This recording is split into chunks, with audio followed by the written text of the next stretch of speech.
İstanbul Malайы повесті. Екінші бүлік. Bir et, bir tiri üstüremez mi? Türkiye'de babaları salgan tatar ауылы Хүйектен birinçilerden bulup çıgıp gitken ауылdaş yigitler Hüseyin, Salahiddin, Şahban, Rafik başta bir bölmede yaşadılar. Tıra bara kim gayle kırdı, kim alar артынан şəhərgə ayak baskan bütün ауылdaşlar yanına köşündü. Taşxan bazarında 2. Bütün Dünya Soğuşundan soň Türkiye'ye gelip urnaşkan Kebir Kanbir ateliyasında işlediler. Kebir efendige ауылныкlar müküppen idi. Çünkü ol yıl sayın jeylerin koytar, garmunun alıp uramga çıgar. Her kimnin köngülen köterir. Her kimge yerdem iterge ezir turar. Işlikli, akıllı, mihribanlı Kebir abilari ауыл yaşların işligine tügül İstanbullu itti. Munda kilgen çubuk eski şehirde Hüseyin özüne iş tapkan idi. Şeker zavodu 2 iş ay işçiler jıydı. Eger şunda özüňni yaxşı ýakdan görsetip ülgürseň, daimi işge kaldıralar diler. Hüseyin uzun şandır boyly katı kully tırış ауыл malayı ağırlıktan korkup durmady. Jiň sızganyp işley başlady. Emma ipdeşlerinden gine uňmady. Bir günde gil yanında beylenirge sebep yollap bergen eski şehir malay anı şıgarından çıgardı. Hüseyin'in limon aşısına tüze almaganın, hatta başkalar aşıganda yüzün jıyırıp gidip barganın görüp algan iken. Ol işlep turgan Hüseyin kaşına kelip oturdu. Küle avuzun tuturup limon aşı başladı. Göresin ne ditenli? Eşi, sulu. Bu görünüş Hüseyin'in tişine gene tiyip kalmadı.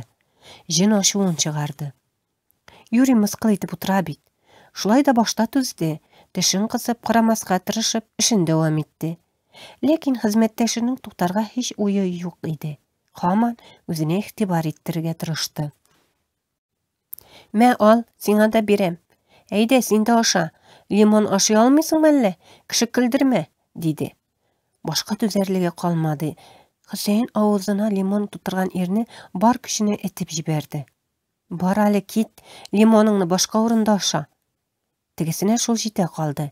Tek çıgardım dip kuğanganday avuzundağı limonun şeyni yüzüne öktürelip bastı. Bu indi kızgan mayga su sipken tisleytti. Gılt itip ut kabınganday tavuş kuptu. Şol günü Hüseyin'i işten çıgardılar. İstanbul'a alıp kilgen Kebir abilari yeşlerge özünün atölyesinde askeriler için küzlikler yasattı. Hoca kişi her küzlikke beye koydu. Bir jilim küzlik ülgüsü mişte 5-6 minut pişkenini iste tutkanda künge küzlik yasav sanı da alaşak akşa kulemi de bilgili kebek. Barısı da razı. İş bulsun, az mı köp akçası kilip tırsın. Barı dik Hüseyin'in bir tuğan enesi Rafik'nığına bu şartlar kanaatlendirmedi. Köngülünen isap yasagaş küzliklerini vaktından aldırak mişten ala başladı. Salgan küzlikler sanı arttı, demek akşanı kübrek alacak. Tik küzlikler anı tüp başına oturttu. Kızıuda azrak tutsan da alar tıştan pişken ezir bulgan tüslü körüne. Lekin işe pişip jitmi. Şundilar biraz vakit uzuğa ağara başlay. Jilim işinde hiç tecrübesi bulmagan Rafik bunu koyan bilsin. Akşa kübrek işisi kilip hujağa şahtı ziyan saldı. Elbette Kebir abay ak küzliklerini kurugu anı işten çıgardı. Yerdemge abisi Hüseyin kildi. Enesinin eski şehirde zerkençiler yanında eybet gine işlegenin isine düşürdü. Anı kapalı şarşı dip yürtülgen burungu yabulu bazardağı tatar zerkençisi bilen tanıştırdı. Rafik öz yılgasına elekken balık tüslü yakşığına yüzüp gitti. Şulay akırıngına öz turmuşların özleri tartıp İstanbullaşıp barganda Şahban ауылdan hat aldı. Ауылda ügi ana yanında yaşap kalan singlisi Servinaz'dan idi o. Kız şehirge kelirge tileyken. En ağır cümlesi Hüseyin'ge kat okudu. Edik hem ügi ana tayağından kutulgan bularmın, sizge aşarga pişirip turummun. Hüseyin tuğan negizinde jafa jikken, kıynalgan kızını bik kızgandı. Hem özüne indi köpdenden ülenirge kerekligin ulap dostuna. "Aşulanmasan, men senin singligine ülenir idim. Eğer kaşı kelmesen, anı etiğinden sırar idim," dedi. Ülenen ite kalsa İstanbul'dağı işin taşlarga, yanadan eski şehirge kaytırga turu kelir mi? Kim bilir? Yari küz körür. Шахбанга кардәшен коткаруына кирәк. Шатланып җилкәсеннән кышты. Риза, бик яхшы, синнән әйбәт кешене таба алмас. Мин әтигә үзем язармын, син үз әтиеңә яз. Алар дуслар, бергә урманга утын әзерләргә йөргәннәр. Әти каршы килмәс. Булай ул һәр кешедән гаеп эзләп тора, Сәрвиназны бирмәскә сәбәп таба. Аңламассың авылдагы картларны. Авылга хат килгәч, самавырчы, шикер чыгарырга оста Йосыф чордашына кыз сорап барды. Мише, холыксыз Хәниф бик каты торып маташты. Тузынды, кытырынды. Ике кашыгы юк хәерчегә кыз бирәләрмени? Шулай да башка туганнары басымы беләнме, әллә егетнең эшләп йөргәнен белгәнгә күрәме? Ахырдан ризалашты. Ике оста кул кысышты.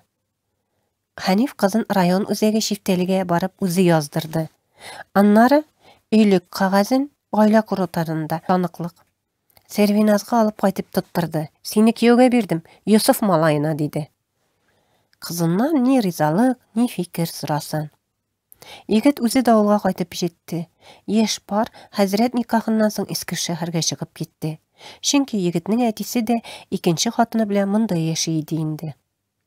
Чынлыкта эшчән, тәртипле, сабыр Сәрвиназның абысына зар елап хат язуы бераз шикләндерә иде. Бер мусафир килгәндә чәй ясап чыгаргач, җиң ұшы бераз күтәрелгән өчен яңагына тондырган атасыннан курыкмыйча хатны кемгә бирсен? Ишек алдыннан ары чыга алмаган кыз хатны язган очракта ничек Истанбулга юлласын? Хатны кызның мөшкил хәлен күргән, ярдәм итәргә теләгән башка берәү уйлап чыгарганмы? Бәлки, мәрхүм әнисенең иске шәһәрдә яшәүче кардәшләридер? Бәлки, өйдә җәберләүләргә түзгән, һәр вакыт ярдәм итәргә торган, кечерәк буйлы, җыр телле, ачык йөзле, зәңгәр күзле кызны якын итәләр. Бик яшьле әнисез калганы өчен кызганалар. Хәнифкә кызын һәм башка балаларын да җәберләгәнгә бик кызалар иде. Бәлки, бүлмәдәше Хөсәйннең мәрхәмәтле күңеленә өмет баглап, абыйсы Шахбан үзе язгандыр. Хат язылу сире урталыкта калды. Алга таба кызга яманлык кылудан курыктылармы? Бер тараф та хат язылу тарихын күпертмәде, сөйләмәде. Хәниф карт кызын биргәч, хатны кем язганлыгы мөһимме соң? Хөсәйн Истанбулдагы эшеннән аерылып кайтканга күрә, бер ара иске шәһәрдә яшәп алдылар. Киленне авылдан үги әни узатса, монда үги кайнана каршы алды. Хөсәйн атасыннан чынын әйткәндә шактый шүрле иде. Авылдан килгән элекеге каты тәрбия канга сиңгән. Урамнан өлкән кеше узганны күрсәң, бер үк алдына чыга күрмә. Өлкәннәр сөйләшкәндә телеңне тешләп утыр. Әлбәттә, үз тормышларын кырып җибәрергә тәвәккәллек ясау кирәк иде. Тик ата кешегә сүз катарга куркыта. Китәбез дисә рәнҗерме? Китмисез дисә ни кылырлар? Барыбер ташлап чыгып китәрләрме? Сәрвиназның түземлеге бетеп килә. Иренең су капкандай авыз йомып, икеләнеп йөрүе белән һич килешми. Икесенең дә Истанбулга кабат китәселәре, шунда үз көннәрен күреп карыйсылары килә. Иске шәһәрдә эште юк ичмаса. Яшь ир шулай атасы белән сөйләшергә кыймый йөрде. Килен батырлыгын җыйды. Иреннән бигрәк үзе башлап сүз кызгатса яхшырактыр. Ни дисәң дә, бабай яшь киленгә ул кадәр каты бәрелмәс. Бәрелсә дөнья җимерелмәс. Ниһаять төшенә торгач, китәргә теләүләрен әйтеп салды. Шул вакытта Сәрвиназ җыр-телле, үткен күзле биятасыннан гомер буена онытылмаслык саллы гыйбарә ишетте. Бер эт, бер тире өстерәмәсме? Бу кыры җөмлә үз көнегезне үзегез күрегез дигәнне аңлата иде. Ата кешенең читкә, Истанбулга чыгып китәргә җыенган балаларына биргән фатихасы да шул булды. Истанбулга килгәч, яшь гаилә икенче бер авылдашлары белән бергә тарихи Фатих мәчете каршында Катанов китапханәсе тирәсендәге 2 катлы өйне арендага алып яши башлады. Гаилә башлыклары Хөсәйн белән Өлкәрнең үз эшләгән урыннары бер җирдә. Ташханда тимерчеләр өчен калай күзлекләр ясыйлар. Чит илдә ата-бабалары корган авылдан Истанбулга беренчеләрдән булып чыгып киткән яшьләр бит алар. Алтын сарай әзерләп көтеп торганнар мәлле. Әле шул өй өчен түләп бара алсалар бик яхшы. Булай да тартып сузып барган тормышка шом, билгесезлек алып килгән инкыйлаб вакыйгасы өстәлүен әйтәле. Озак та үтми яңа борчу чыкты. Күрше гаилә башка җиргә күченергә карар иткән. Яшь гаиләнең үй кирасын, аренда түләвен бөтен килеш күтәрергә көчләре җитмәде. Шуңа күрә ни чарадан бичара дигәндәй, бүтән ышсызрак урынга күченделәр.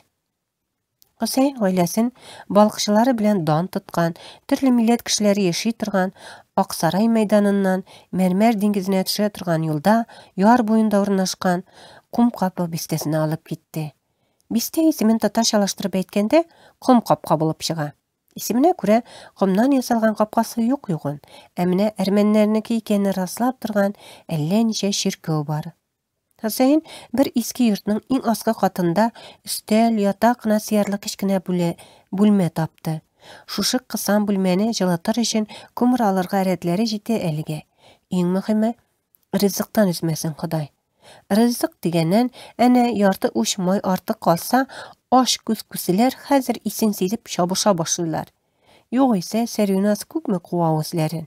Юк, барыр төн җитсә, башларыннан, өсләреннән йөриләр. Бер никадәр вакыттан соң, бу күселе мәхшәрдән арынып, хуҗасы әрмән гаиләсе булган бүтән йортның аскы бүлмәсенә күченделәр. Бу инде яшьләрнең гаилә корып Истанбулга килгәннән соң арендага, төрекчә әйткәндә кирага алган 3нче урын иде. Икенче бүлек тәмам. Тыңлавыгыз өчен рәхмәт. Укыды автор Айзрә Кәриева, Акчура.